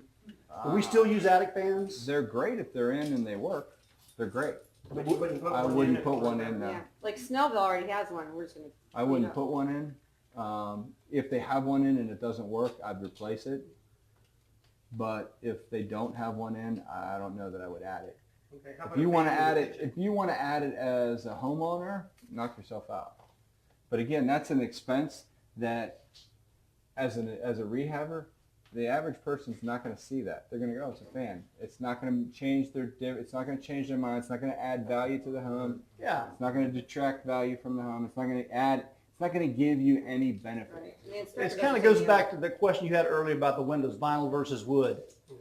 You say vinyl's better, correct? But does the average homeowner even notice if this is the first time home buyer? Would they notice that attic fan that you had put in? Are you going to get your money back out of it? Is that one of the bells and whistles that's going to get the most bang for your buck? So when they walk in and say, "Wow, he's got an attic fan." And normally we had this house slated. We had this house slated for a smart home originally. That was going to be my question I was going to ask after yours was, what happened to the smart home idea? And is there anything smart in here? No. What happened was we crashed and burned on budget. And to be honest with you, we just, those last few weeks, we just wanted to get it on the market. Yeah, you did. Yeah. Because I didn't want it to go into summer too long. Because if you go into summer too long, you lose momentum because of school. Yep, and school's out, so it's a great People time. want to make sure they buy a house, be able to close on it. They're in the house before school starts. All right, we got a question over here. Yeah. So you guys spoke about permits earlier. How do you know what permits you need? Like, is there a website that you go to that says, "Hey, if you're doing this kind of construction, this is the permit that you need"? Like, how can we be more educated about permits? That class you have in your hand, for sure. Come to that, you'll get a lot more detail, but he can give you a quick answer right now. Every mechanical, like if you need an electrician, if you need a plumber, if you need an HVAC, if you're running new ductwork, all needs a permit. If you're changing walls or construction, if you're moving walls and needs a permit. If you're Changing the structure. yeah, any of that. So anything structural has to be Permit. Yeah. Now, he asked a good question. Is there a website you go to find all this out? You just learn it? Does your contractor tell you Most this? contractors, Your if you GC. hire a general contractor, they'll pull your permits for you. They should anyways. If they don't, there's a couple ways you can go with it, but if you're brand new, I would recommend getting yourself a general contractor. Let him pull the pull the permits in his name, and as time permits, you might be able to pull a permit in your name as the homeowner, but you got to be careful with that too, because you need to be living in the home, and you need to stay in the home, and so on and so forth. So there's some rules to that as well. But great question. Will you be covering that in greater detail on Saturday or Friday, Saturday, or Sunday? Okay, I told him you were, so I'm counting on it. All right. I got 3 questions for you. Actually. Number 1, you talk about smart homes. First question would be, have you done a smart home? And number 2, what did you put in it to create that smart home? Most, on average, it depends. Like my personal home is a smart home. You can't walk in there without doing anything without it being voice activated. So a normal home would be, see how you have 3 switches here? Like if you look where these turns off. So that one turns that off. This one, I don't know where that, is that behind me? I don't see anything. I'm not seeing anything yet. Could be outlets. Turns on the attic. There you go. Could be. So depending on, Smoke detector. it could be, I don't know, it could be, I don't know where that one is, what it's connected to. But then there's some switches over there. So At a minimum for all my smart homes, you'll see there's a smoke detector there, which we just had an inspection, so I'm guarantee you they'll be sent. That'll be on the list. I'm hoping the list isn't that long, because when people get a long list, even though this is a fairly new rehab, the longer the list, the more they go, okay, what else isn't wrong? What else is wrong? So anyways, so I would do a Nest smoke detector. I wouldn't do them in every room. I would do them one on the first floor and one on the second floor, and then with normal smoke detectors in wherever you're supposed to put them. I would do Nest thermostats. I would do all my lighting. So you can walk into my house, for example, and go, Alexa, kitchen lights on, and all my kitchen lights will come on. You can deck out a smart home to, I mean, I have a vacuum cleaner that all you have to say is, Alexa, start my vacuum, and my vacuum starts running. You know, in fact, Fire TV just came out with a little cube that is now supposed to run your TV by using Alexa. It comes out today or tomorrow. What's today? It comes out the 21st or 22nd. And the nice thing about a lot of these smart home gadgets. I'm not done. I'm not either. I'm not either. A lot of nice things about these smart home gadgets are they're really affordable, and you get a lot of bang for your buck versus putting in more expensive items that you won't get your money back out. Yep. So you might want to put a Ring doorbell in. And that's pretty much thermostats, Ring doorbell, light switches, and an Alexa. Okay, that's a good question. Great question. Who said that? I do mine a little differently than the average person. I went on Amazon and I bought a little box that looks like this. It's white and it sticks up, like it'll stick somewhere near the front door. And it actually records my voice. And it's motion sensor. So there's a couple ways you can market a smart home. You can do that so when the door opens or there's motion, it detects motion. You basically say, hi, welcome to the future. You've now stepped into a smart home, and let me tell you a little bit about it. And on this floor, we have Alexa, which controls all of your lights, and this and that, and blah, blah, blah. And you can walk through it, and they can listen while it's talking. If you don't want to do that, then you just simply take these little acrylic stands, and you put them on your table, like if in the bathroom, if you have a smart home or a smart fan where it's voice activated, you would put a sign that says, I'm a smart fan, and all you have to do is tell me to turn on. And then you'll have a little sentence underneath it that says, Alexa, bedroom fan on, in quotes. So then somebody walks in and goes, Alexa, bedroom fan on, and all of a sudden the fan clicks off.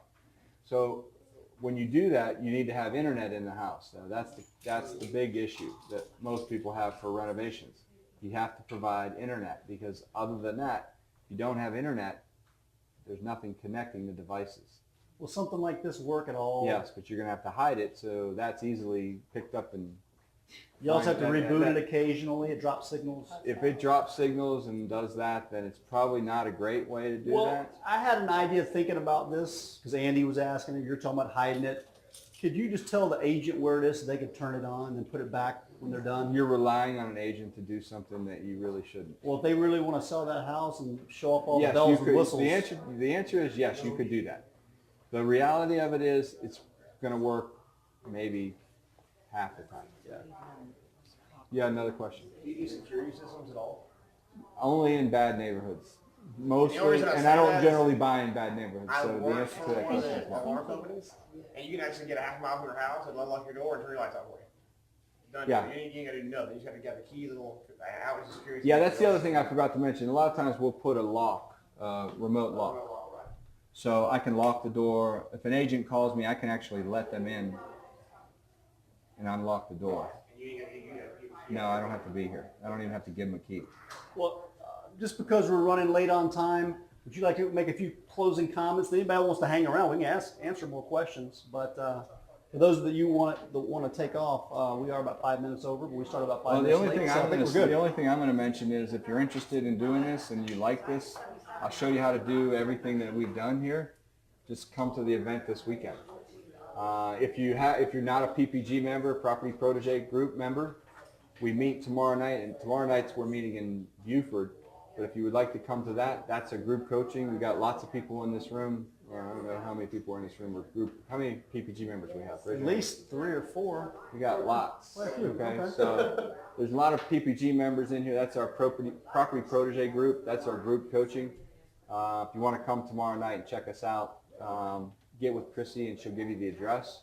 It's 1960 Schuyler Hill Drive in Buford. 1960 Schuyler Hill Drive in Buford. That's Suite tomorrow. D. Normally we meet down at the City of Light. We alternate from time to time. But tomorrow night we're meeting at the office. Yep, it's my office. So other than that, I don't really have anything. Well, I want to remind everybody that's online, you can check this out, find them, fund them, fix them, and flip them. You can go to register online at findfixflip.atlantarea.com, findfixflip.atlantarea.com. It's also on the atlantarea.com homepage, as well as our calendar. It is 3 days, Friday, Saturday, and Sunday, June 22nd through the 24th, approximately 9 a.m. to 7 p.m. Day 1 and 2 will be in the classroom. Day 3 will mostly be in the field. There'll be a manual, a bus tour, and actually getting out and doing a lot of hands-on activities to learn how to do this business. So we'd love for you to sign up and come see us. Again, that's Friday, Saturday, Sunday, June 22nd to 24th. That's this coming weekend. Also, if you're a PPG member, or if you're not a PPG member, I guess today through our GroupMe app, everybody wants a seminar for driving for dollars, door knocking, and dialing for dollars. So if you're a PPG member, keep your eyes open for that. If you're not and you want to learn that, it might be worth you coming by and checking it out. Maybe joining this PPG. Yeah. Because we're going to be going to do a lot of hands-on stuff. Yeah, because we like our members, such as many of you here in the room, to give us good feedback about stuff that you'd like us to do. Because it's hard for us to go back in time and put ourselves back in your shoes again as a brand new investor in the year 2018. So it's good for you guys to remind us about these things and what you're really looking for, and we do our best to give it to you. And it's a group effort. All right. That's good. I'm good. All right. Well, I want to thank everybody. Chrissy, come on back in real quick. You going to say a few closing words? Thank you for coming out. As long as you keep doing your find deals, your do deals, don't get frustrated with the business. You need to network with the people that have the same goal. Mm-hmm. Yep. So I want to thank Theresa, Don, Chrissy, Alan's not here. And everybody else involved to turn this into such a beautiful renovation. It took some time, it took some effort, but it's going to have a very, very happy ending, which is always a good thing. So let's give it up for all these guys.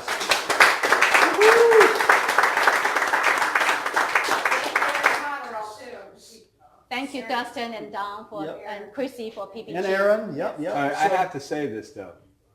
If it weren't for Chrissy and Alan, this project would not be where it is right here. So I really want to thank you. You're my buddy, Don. I'm just saying, you've been in the background on this, and if it weren't for you and Alan, this would still be sitting here not finished. Scraping all the paint off the floors. So thank you. All right, well, thank you everybody for coming out today. I greatly appreciate it. Our next on-site renovation group will be on the, I think it's July the 3rd. That's that first Tuesday. And yeah, we're debating on whose house that's going to be. It may be one of our coaching students, Marcus's house. But on that third Tuesday of the month, it's going to be one of Amy Ransdell's properties. Don't know where it's going to be yet. She said, hey, when the date rolls around closer, we'll pick one. So we'll go see one of her properties for the first time. But if you'd like to get on our schedule and come visit your property, we'd love to. The Latham's want to get on, it's in Canton, Georgia. They have one 4,000 square foot home. Yeah, we might can do a one-off out there because it's so far out. Just do a special occasion and get out there and go see that one. But to bring the whole group down, that might be a bit of a challenge. We can certainly go do a one-off. And PPG's tomorrow too, if anyone wants to try it out for the first time. PPG. Yeah, I just want, in case Don didn't say it, I'll say it. PPG is group coaching. It is private. But you are more than welcome to come out and sit through your first meeting, and no charge as our guest. So please come. It's tomorrow night at 1960 Skylar Hill Drive in Buford. Come check us out. See if we might be something that you might be interested in. Highly recommend it. Yep. If this is what you want to do, if this is the direction you want to go, you're not going to get better education anywhere else. Yeah, and we've kind of come full circle because that's where Theresa kind of started this conversation today, talking about how she got in it, how it was lonely, how she surrounded herself with some like-minded individuals. It's a lot funner and more profitable when you're doing it as part of a family or part of a team. So please come out, get involved in whatever capacity you'd like to. As an Atlanta REIA member, as a PPG member, whatever. Just come get involved, stay involved, and make some deals happen. So thank you, everybody, for being here today, online and off. We appreciate it so much. We'll see you next time. Thank you very much. Thank you, Dustin. Bye-bye. Thank you, Tracy. Woo!